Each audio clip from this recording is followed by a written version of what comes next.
You know, usually when you pick up a game played with a bright yellow plastic wiffle ball and these tiny sort of oversized ping pong paddles, there's this expectation of just a really casual backyard joke of a time. Right, yeah. It definitely has the aesthetics of a leisure activity. You look at the equipment and it just feels, I don't know, entirely harmless. Completely harmless. Like you expect to be holding a beverage in one hand, maybe barefoot on the grass, just lightly tapping a plastic ball over a sagging net while someone flips burgers in the background. Exactly. It gives off strong barbecue energy. But then, you step onto a public pickleball court, and suddenly that leisurely backyard game is entirely gone. You hear this aggressive pop, pop, pop sound, and you realize you were looking at a landscape of intense tactical warfare. Oh, it is a war zone. Right. People are sweating, they're lunging, and they are playing with a level of strategic intensity that you'd honestly expect at Wimbledon. Which is, the fascinating paradox of the sport. Yeah. It draws you in with this friendly, approachable vibe,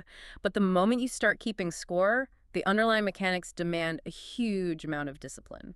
And today, we are going to crack open those exact mechanics. We're doing a deep dive into a comprehensive survival guide by Lev Namotin. Yeah, and it features the on-court wisdom of a professional trainer named Master Charlie. Right. So we're unpacking a guide that claims the secret to winning this war has nothing to do with hitting the ball as hard as you can. It's actually everything to do with understanding court geometry, protecting your joints, and mastering a bizarrely named invisible force field called the kitchen. The terminology alone is a total trip, honestly. It really is. I mean, you have the kitchen, you have this soft little shot called the dink, and you even announce the score like a secret code, 3 numbers instead of 1. Right. Sounds like you're calling it audible in football. Yeah. But once you get past the quirky vocabulary, Lev and Master Charlie, they present a system that is just incredibly logical. And its appeal is completely universal. One of the things Lev points out right away is that whether you're in your 20s or, your 80s, you can step onto this court and feel like the game was designed specifically for your age group. Mm-hmm. It's the great equalizer. But here is the core mystery I want to figure out with you today. Like, how does a game with such a friendly learning curve suddenly turn into this exhausting, high-stakes game of physical chess? Well, that is where Master Charlie's philosophy really changes the paradigm for you. He's the guru who basically simplifies the chaos. Okay, lay it on us. His fundamental premise is that pickleball is not won by running wildly around the court chasing the ball. It is won by being in the exact right place at the exact right time. And to do that, you have to understand which part of the court actually generates power, right? Let's map that out, because it completely subverts what you'd expect from a racket sport. Yeah, it's totally backwards. The most famous feature of the pickleball court is the kitchen. Officially, it's the non-volley zone, which is the 7-foot rectangle on both sides of the net. And the rules governing it are incredibly strict. You absolutely cannot hit the ball out of the air, what we call a volley, while your feet are inside that zone. Not even a toe on the line. Right. Not even a toe. You can't even let your momentum carry you into the kitchen after you hit a volley from outside it. Which creates this weird, invisible barrier. But Master Charlie has a golden rule here. While you can't be inside the kitchen to volley, you want to live as close to that line as legally possible. Right. So let's look at the geometry of why that actually works. When you are standing back at the baseline, the net is a massive obstacle. It's just a wall in your way. Exactly. It's a wall you have to hit over, which means you have to hit the ball in an upward arc. And that gives your opponent time to react. But when you move up to the edge of the kitchen, you completely change the physics of the court. Okay, let's unpack this. How does moving up change the physics? Is it about cutting off the angles? Yeah, think about a hockey goalie. When a player is skating in for a shot, a smart goalie doesn't stay glued to the back of the net. They step out of the crease. Oh, well, right. They challenge the shooter. Exactly. By moving forward, they physically cut down the angles the shooter has to work with. The kitchen line works the exact same way. That makes so much sense. When you are right up at that line, you can reach out and block shots early. The court suddenly feels incredibly small and suffocating for your opponent, but comfortably large for you. So it's like taking the high ground in a battle. Here's where it gets really interesting for you as a player. The safe spot isn't hiding in the back of the court. The safest, most powerful place to be is right up front in the action. Because you are applying immense pressure just by existing in that space. You are literally taking away their time. Yeah, you force them into defensive, reactive decisions. Right, because the ball is coming back them twice as fast as it would if you were just standing at the back of the court. And this is why Master Charlie emphasizes what he calls the smart rush. The smart rush. I love that term. It's crucial. You return the serve, and you don't stand at the back to admire your beautiful shot. You immediately march forward. You don't just watch it fly. You get to work. Right. It's an athletic, balanced movement to establish your position at that kitchen line. You hit, and you claim your territory, because the team that holds that line dictates the entire point. But, holding that line isn't just about moving forward. It's about knowing what happens if you get pushed back. Yeah. If crowding the net gives you all the power, it raises a huge question about the rest of the court. The space in between. Yeah. Every court has this vast space between the baseline where you serve and the kitchen line where you eventually want to end up. Right, the transition zone. Yeah. Though Master Charlie ominously renames the space the dead zone. The dead zone. That sounds Intimidating, right? Larry. His rule is absolute here. You do not live there. You only pass through it. I have to admit, I struggle with this concept. I really do. Why is that? Well, if my opponent is at the net, and they are preparing to smash a hard plastic ball directly at my face, my natural human instinct, like baked into my evolutionary DNA, is to take a step back. To flinch. Yeah. I want to create distance between myself and the incoming projectile. So why is leaning into that danger at the kitchen line actually safer than backing up into the transition zone? I get it. It is deeply counterintuitive to hold your ground. But let's break down the exact physics of what happens when you give in to that instinct and take a step backward into the dead zone. Okay, let's hear it. When you drift back, you are caught in no man's land. Kind of like getting caught in the middle of a busy intersection. That is the perfect way to visualize it. You are in the middle of the intersection, you can't speed up to get across safely, and you can't back up to the safety of the sidewalk. You are just a sitting duck for oncoming traffic. Just stranded. Right.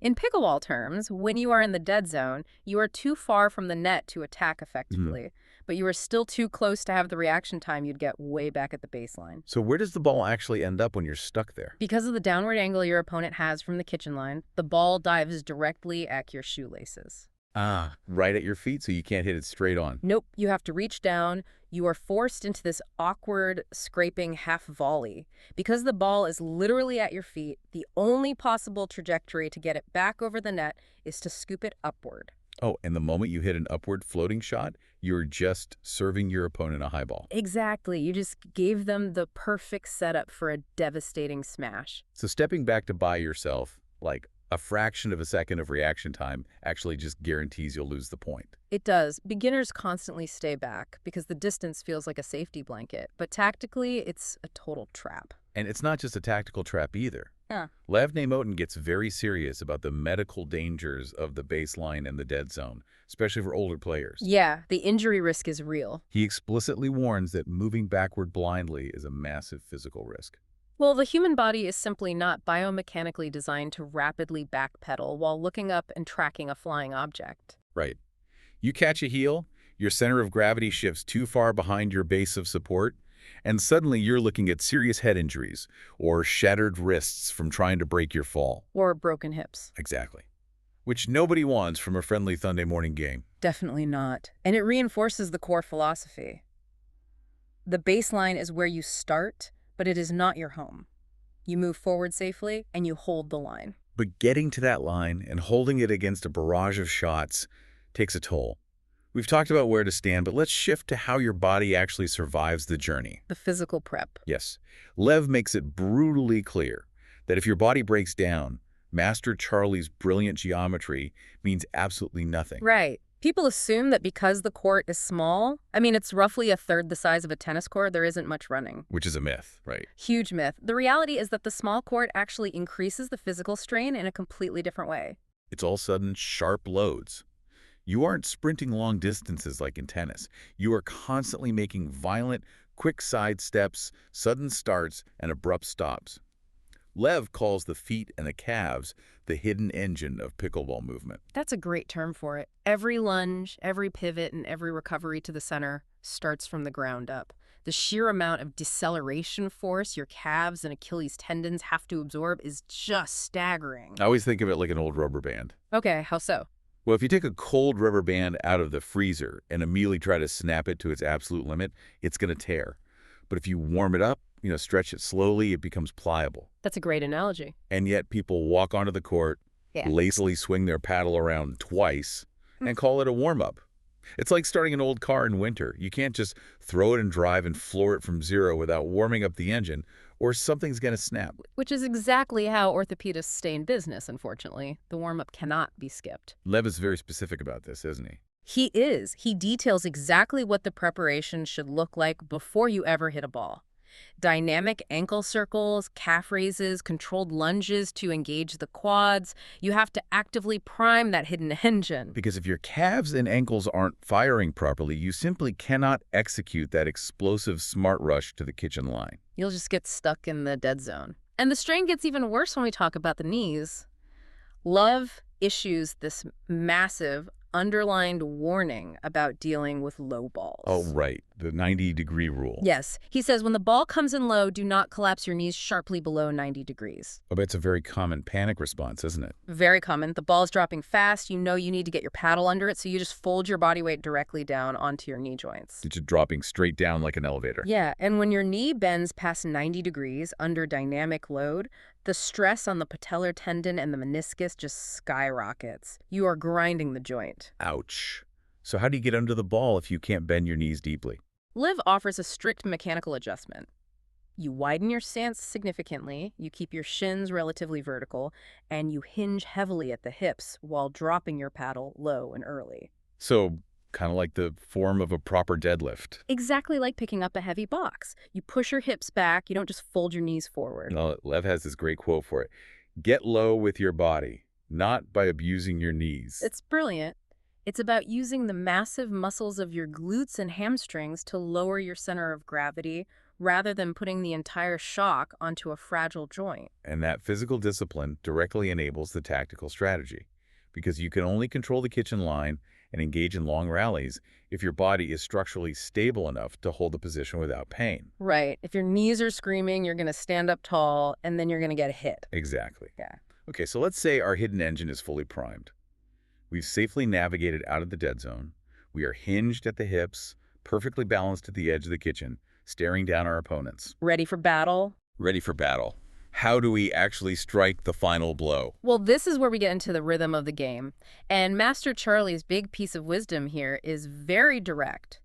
Attack always wins. Attack always wins. Because defense can keep you alive, but the attack is what actually decides the point. Right, because the attacker dictates the timeline. The defender is always just reacting to what's happening. But the guide puts a huge asterisk next to the word attack, doesn't it? It really does.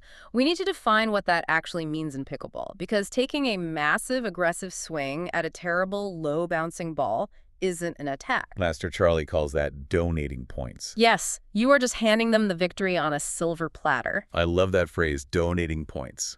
Because if the ball is below the level of the net and you try to hit it hard, physics dictates that the ball is either going to smash directly into the net or you have to angle your paddle up so sharply that the ball flies completely out of bounds. Exactly. So the golden rule is attack high balls, respect low balls. You wait for the ball that sits up high enough for you to hit downward.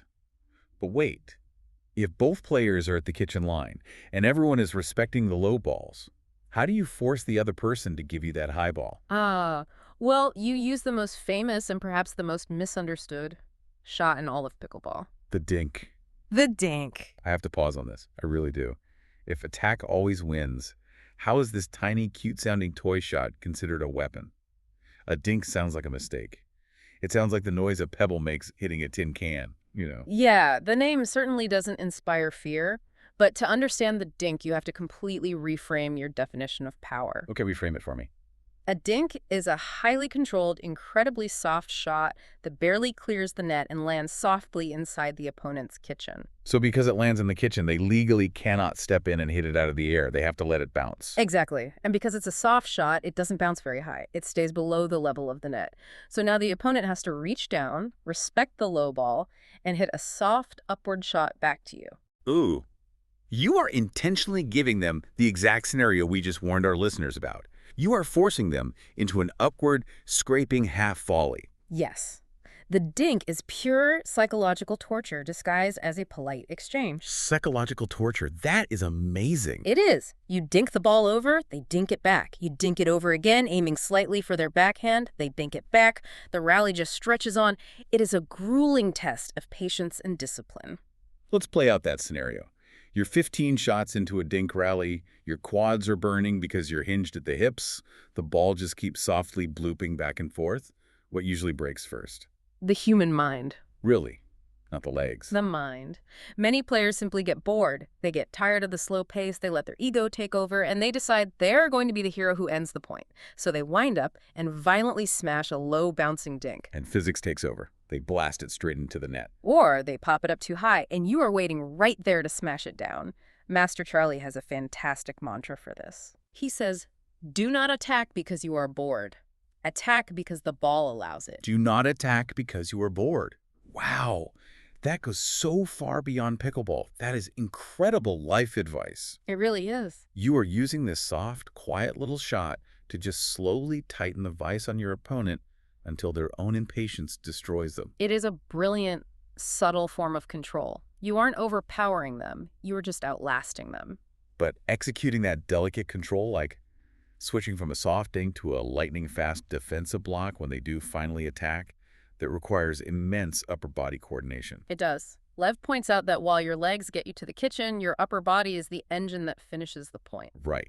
You need significant shoulder mobility and wrist stability to absorb the shock of a hard drive and instantly deaden the ball into a sock pop shot. And Lev emphasizes that you shouldn't just be trying to build those muscles on the court during a game. He talks extensively about off-court preparation. Yeah, he specifically mentions at-home resistance tools like an isotone. Right.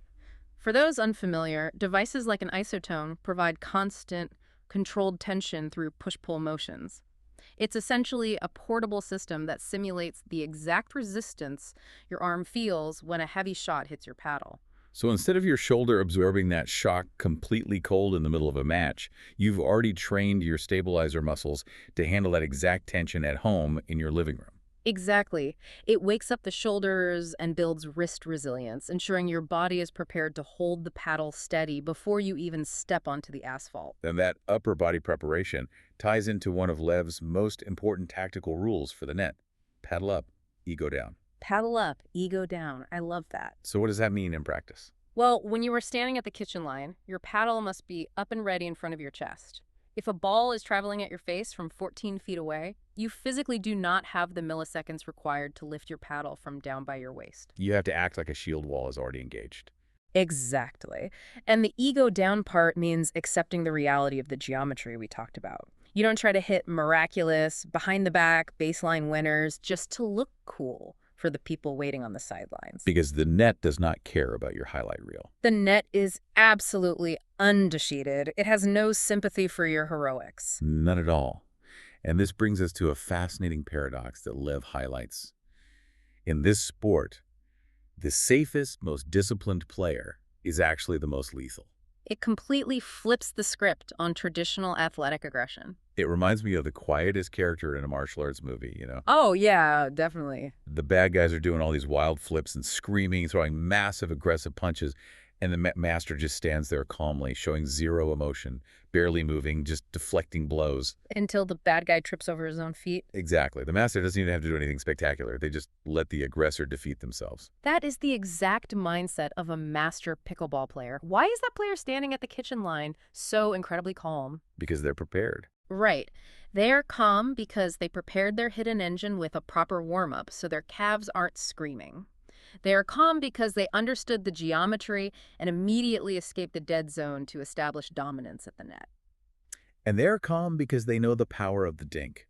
They are content to hit 20 soft shots in a row, patiently waiting for you to get bored and make a mistake. As Lev writes, the ball is brutally honest. It really is. The environment around the court is highly social, right? People are playing music, they're laughing, they're high-fiving between points. But once the ball is in play, it doesn't care about the friendly atmosphere. It will expose bad positioning, lazy footwork, and unchecked egos every single time. It truly is a remarkable synthesis of physics, biomechanics, and human psychology, all wrapped up in a plastic wiffle ball. It really is. So if we take everything we've extracted from Master Charlie and Levny Moten today and distill it down, it really comes down to a unified philosophy. A blueprint for survival.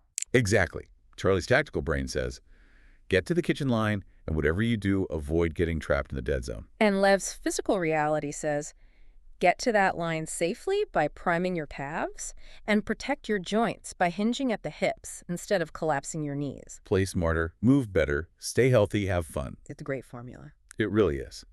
But before we wrap up this deep dive, I want to leave you, the listener, with one final thought to mull over as you go about your day. Let's hear it. We had spent all this time talking about how the ultimate winning strategy in this seemingly fast-paced game actually relies on extreme, unshakable patience. It relies on staying perfectly balanced at a boundary line and using a soft, quiet dink to slowly exploit the impulsive, ego-driven mistakes of your opponents. The quiet attack. The quiet attack, exactly. So consider this. How might applying that exact same quiet attack strategy change how you navigate the conflicts in your everyday life? Oh, that's interesting. Think about a tense negotiation at work, or maybe a heated argument with a family member. What happens when you refuse to take a massive, aggressive swing at their low blow? When you just dink it back. Right. What happens when you just hold your emotional ground, stay perfectly balanced, and quietly return a soft, measured response until the other person simply loses their patience and defeats their own argument? That really shifts your perspective on power, doesn't it? It really does. You walk past a public court expecting to see a harmless backyard joke, only to realize that the most powerful force on that court, and perhaps in any room, is simply the person who knows exactly when to stand still, stay calm, and quietly wait.